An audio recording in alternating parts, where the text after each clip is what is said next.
Now, the curtain may be closing on Breast Cancer Month, but it remains a persistent and growing problem. Cancer commonly affects women, with 1 in 27 at risk, but prevalence among men is on the rise as well. Let's get more insights from Carol Benn of the Breast Care Centre of Excellence. Thank you very much for making time to talk to us about this all-important issue.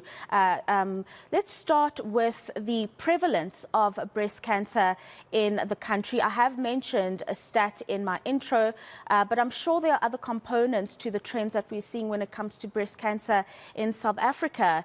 Maybe just give us a broad sense of what that is, Carol. So it's an absolute pleasure, and thank you so much for having me on. I think what's really important is we must understand that we're seeing more and more breast cancer patients in people who are younger and younger. Breast cancer is neither ageist, racist, nor sexist. So we see it in young girls in their 20s, we see it in gentlemen in their 20s and 30s. So we're not seeing what we used to see 30, 40, 50 years ago. So it's the commonest cancer that affects women in our country. We've got an increased incidence in men. In fact, we've got one of the highest incidence in men in the world. The usual incidence sits at 1%, but in men we see in our country about 3%. So what do we need to know? We need to know that 65% of people who get breast cancer have no risk factors whatsoever. So if you think that, oh, well, I've done everything right, I exercise, and I don't drink, and I breastfed my children, that doesn't mean to say that you're not at risk for getting a breast cancer.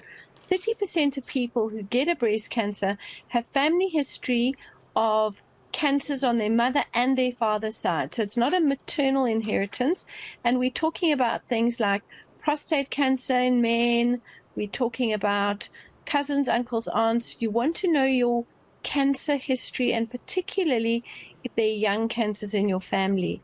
And only 10% are isolated single gene genetics. So we want to teach people how to examine their breasts and know their norm, because screening is health economics. So it's not that necessarily here in South Africa we need to have a mammogram screening campaign, but we need people to know how to check their breasts, and if they feel a problem, where to go and what to do. And we'll do that in a moment, Prof.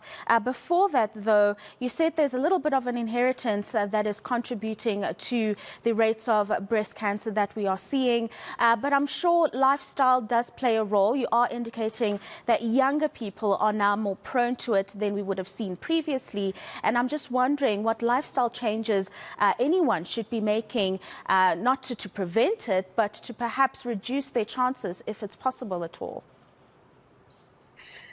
So that is a wonderful, wonderful question, and so important. So what do we know? We know that exercise decreases your cancer risk by 42%.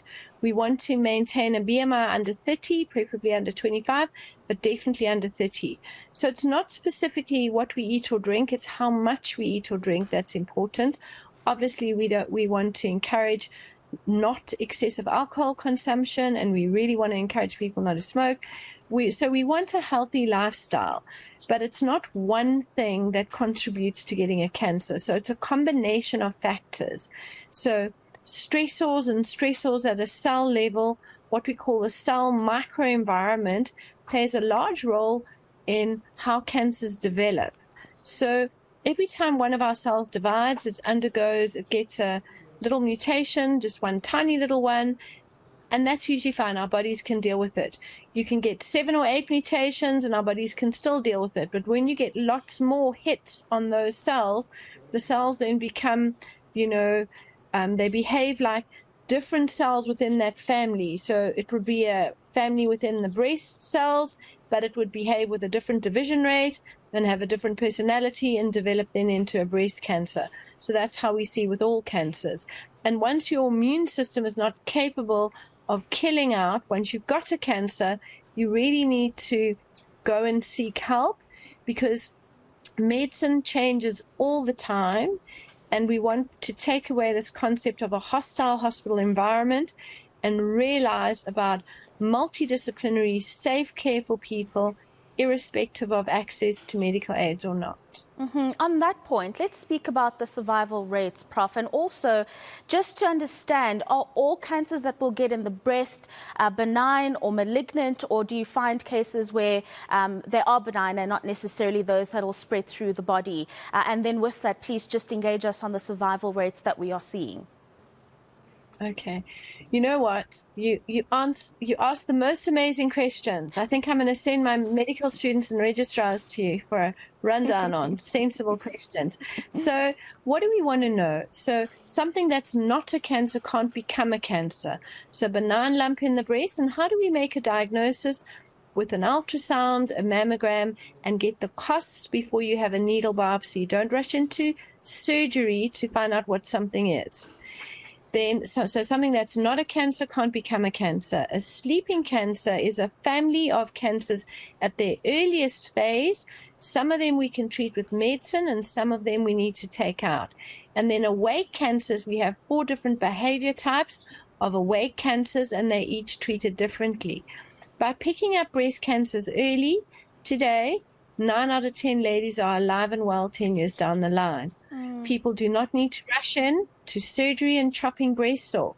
So the survival gets better and better the earlier we pick up cancers and the more personalized our oncology treatment is. So you treat TB with TB treatment, malaria with malaria treatment. We treat each different type of breast cancer differently. So today there's a lot less chemo, there's more targeted treatments, and you want your treatment discussed in a multidisciplinary environment. This ensures that we have good survival with breast cancer.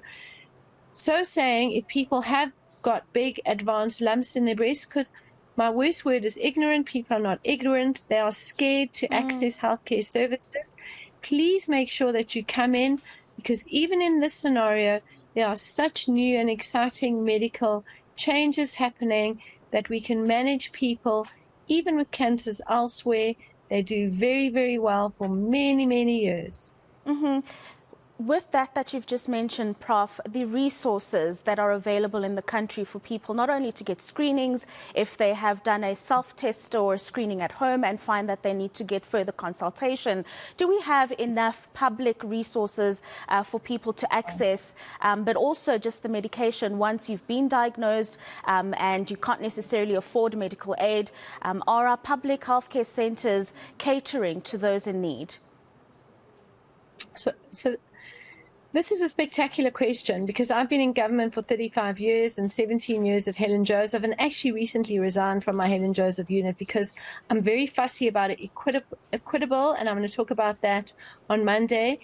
Cancer care. It means that people who want access should be able to access any environment and get proper access to care. So we're in the concept of setting up a sensible unit where people on low-end schemes and government patients can come and get good care, holistic care, where it's not a hostile environment. So we have to make sure that we're working and striving every day for better care. So sometimes it's quite difficult in regional hospital environments because, I mean, for example, I'm a bit like Cinderella's ugly sister. I don't quite fit the shoe of you have to be from here to have treatment here, and if there's not this available, you can't have this treatment. For me, it's about everyone having access to good care.